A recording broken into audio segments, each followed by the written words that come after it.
بڑھتی برآمدات کے ساتھ خوشائند چیز پاکستان اپنی پرانی منڈیوں میں دوبارہ حصہ لینے لگا۔ برطانیہ، جرمنی، اٹلی، اسپین کے لیے ملکی برآمدات کئی مہینوں بعد منفی کی بجائے منافع میں آ گئیں۔ چائنا، ملیشیا، بنگلہ دیش، انڈونیشیا کے لیے بھی برآمدات میں اضافہ ریکارڈ۔ مزید آپ کو بتا رہے ہیں، پاکستان روایتی مارکیٹ میں دوبارہ برآمدی حصہ حاصل کرنے لگا۔ برطانیہ، جرمنی، اٹلی، اسپین کے لیے پاکستان مصنوعات کی برآمدات میں اضافہ۔ چائنا کے لیے پاکستان برآمدات 58% بڑھ کر $341 ملین ہو گئیں۔ برطانیہ 14% اضافے سے 172، جرمنی 13% اضافے سے $140 ملین ریکارڈ، اسپین 2% اضافے سے 119، ملیشیا 185% اضافے سے $75 ملین ریکارڈ، سعودی عربیہ 30% اضافے سے $60 ملین، جبکہ انڈونیشیا 243% اضافے سے $39 ملین ریکارڈ۔ امریکہ تاحال پاکستانی مصنوعات برآمدات میں منفی رجحان میں ریکارڈ۔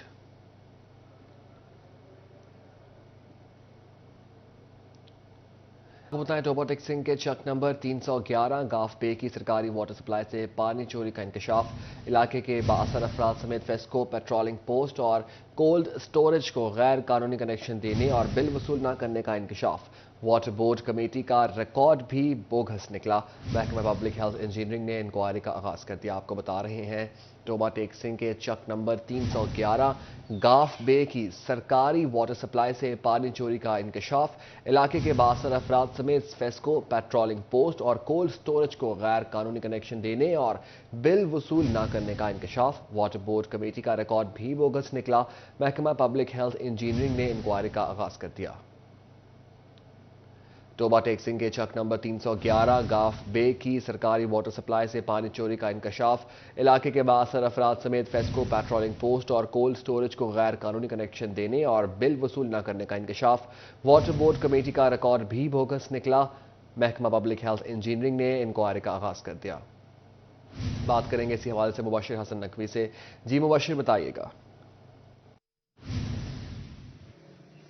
جی بالکل، ٹوبا ٹیکسنگ کے نواحی علاقے 311 گاف میں کے جو رہائشی ہیں ان کو میٹھے کا صاف پانی واٹر سپلائی کے ذریعے فراہم کیا جاتا ہے۔ تقریباً 30 کلومیٹر دور شہر سے یہ واٹر سپلائی کروڑوں روپے کی لاگت سے جو ہے وہ بچھائی گئی تھی، لیکن اس واٹر سپلائی کی پانی ہے اس کو چوری کرنے کا انکشاف کیا گیا ہے۔ محکمہ پبلک ہیلتھ انجینئرنگ نے انکشاف کیا ہے کہ اس سرکاری پانی کو چوری کرنے والے افراد کوئی اور نہیں بلکہ اس علاقے کے بااثر افراد ہیں، اور یہ پانی جو ہے وہ محکمہ فیسکو اور جو پیٹرولنگ پوسٹ ہے ان کو بھی مفت دیا جا رہا ہے، جہاں پر بڑے بڑے ٹینک لگائے گئے ہیں جس سے بلا شبہ جو عام لوگ ہیں، دیہات کے مکین ہیں، ان تک پانی نہیں پہنچ پاتا ہے۔ اس حوالے سے ایک انکوائری کا بھی آغاز کر دیا گیا ہے۔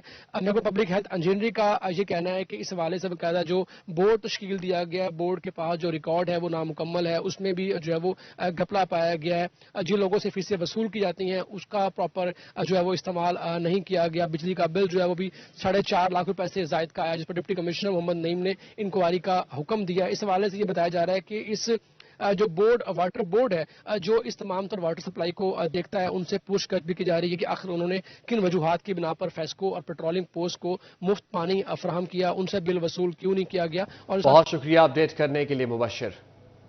فیصل آباد میں ڈی جی ہاؤسنگ کی جانب سے غیر قانونی پلاٹوں کی تفصیلات طلب۔ مجموعی طور پر فیصل آباد میں 6 سرکاری ہاؤسنگ اسکیم کی تفصیلات مانگ لی گئیں۔ Punjab housing and town planning agency کی جانب سے تمام ڈیٹا جمع کر لیا گیا۔ تفصیلات جانیں گے فصیح نقوی سے۔ جی فصیح، اپڈیٹ کیجیے گا۔ جی بالکل، ڈی جی ہاؤسنگ کی جانب سے Punjab housing and town planning agency circle Faisal آباد سے جتنے بھی ان آتھورائزڈ اور ان ریگولر جو پلاٹس ہیں ان کا ڈیٹا تفصیلات جو ہے وہ طلب کر لی گئی ہیں۔ مجموعی طور پر شہر فیصل آباد کے اندر 6 بڑی اسکیمیں ہیں، جس کے اندر پیپلز کالونی ایکسٹینشن جناح کالونی، غلام محمد آباد ڈی ٹائپ کالونی شامل ہیں، جس کے اندر جو ہزاروں پلاٹس ایسے ہیں جو کہ گزشتہ کئی سالوں سے ریگولرائز نہیں کیے گئے۔ اگر مجموعی طور پر بات کی جائے تو سرکل فیصل آباد کے حدود میں آنے والے تقریباً 4067 پلاٹس ایسے ہیں جنہیں ریگولرائز نہیں کیا گیا ہے، اور 6533 جو ہے صرف اب تک انہیں ریگولرائز کیا گیا ہے۔ اور جتنی بھی تفصیلات طلب کی گئی ہیں اس کے مطابق اگر 4067 پلاٹوں کو جو ہے اگر ریگولرائز کیا جاتا ہے تو کروڑوں کی مد کے اندر ریونیو اکٹھا کیا جا سکتا ہے پنجاب حکومت کی جانب سے. اور گزشتہ کئی ایک سالوں سے انہیں جو مکین ہے یہی مکین انہیں رہائشی حقوق قانونی طور پر نہیں ملے, اور اس طرح قانونی جو حقوق ہے وہ بھی انہیں مل جائیں گے. اور جتنی بھی تفصیلات اب تک جو ہے وہ بھیجی گئی ہیں اس کے مطابق 4067 پلاٹس ایسے ہیں جو کہ شکریہ فصیح اپڈیٹ کرنے کے لیے.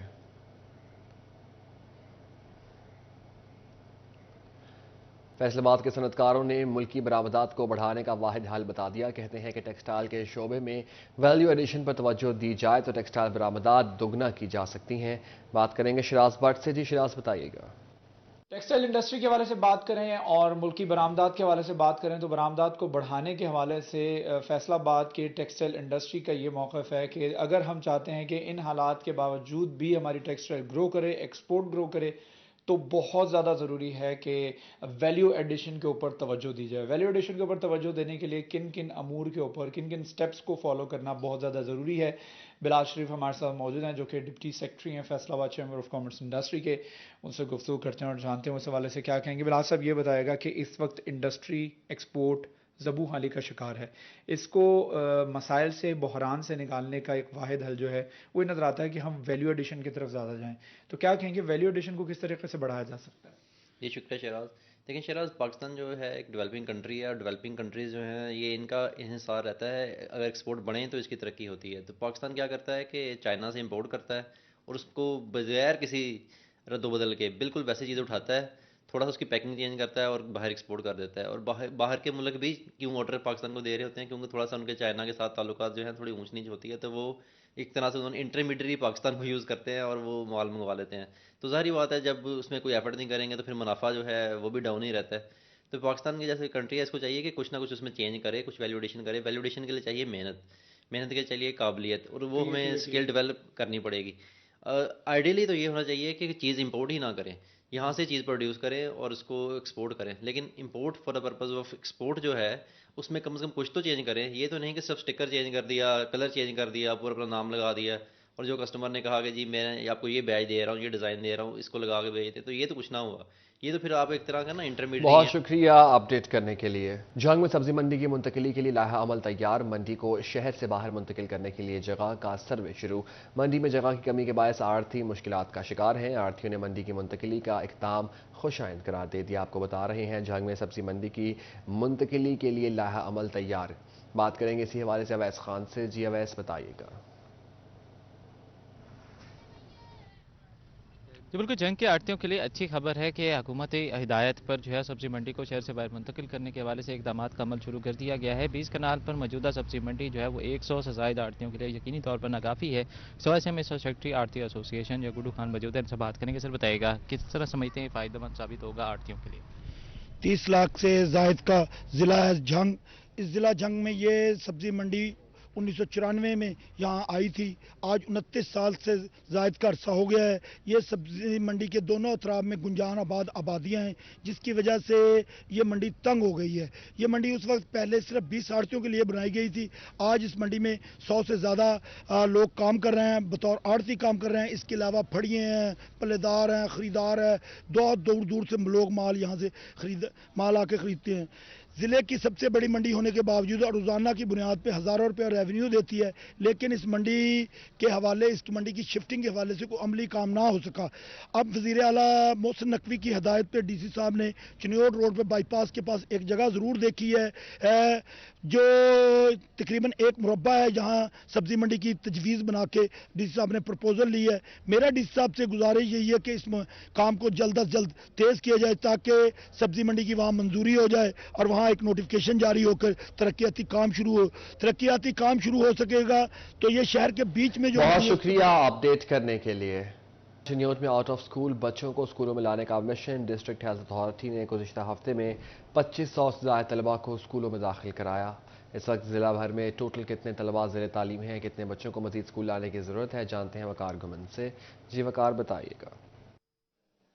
آج ڈسٹرکٹ ایجوکیشن اتھارٹی ضلع چنیوٹ کی جانب سے آؤٹ آف اسکول جو بچے ہیں ان کو اسکولوں میں انرول کرنے کا سلسلہ جاری ہے. سی ای او ایجوکیشن اتھارٹی ماہر آفتاب اس وقت ہمارے ساتھ موجود ہیں. ان سے بات کرتے ہیں. سر آپ نے تمام آفیسرز کو ٹارگٹس بھی دیے ہیں, کافی زیادہ تعداد میں بچوں کو اسکول میں دوبارہ انرول بھی کیا گیا ہے, اس حوالے سے بتائیے گا.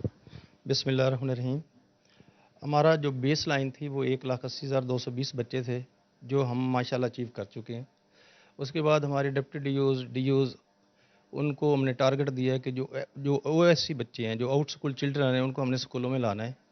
تو ان میں سے انشاءاللہ تعالی ہماری کوشش ہے کہ جتنے بچے ہمیں ملیں, اور ہم اپنی بیس لائن سے بھی 3-4 ہزار اوپر جا چکے ہیں, اور جو 2-4 ہزار کا ٹارگٹ ہمارا رہتا ہے 2,000 سم تھنگ, وہ انشاءاللہ تعالی ہم کوشش کر رہے ہیں. اس میں ضلعی انتظامیہ, اسپیشلی ڈپٹی کمشنر صاحب, اے سی صاحبان, وہ سارے ہمارے ساتھ ہیں, اور جتنے آؤٹ اسکول چلڈرن ہیں انشاءاللہ تعالی ہم ان کو اسکولوں میں لے آئیں گے, اور جو ٹارگٹ ہے ہمارے سی ایم صاحب کا اس کو ہم اچیو کریں گے.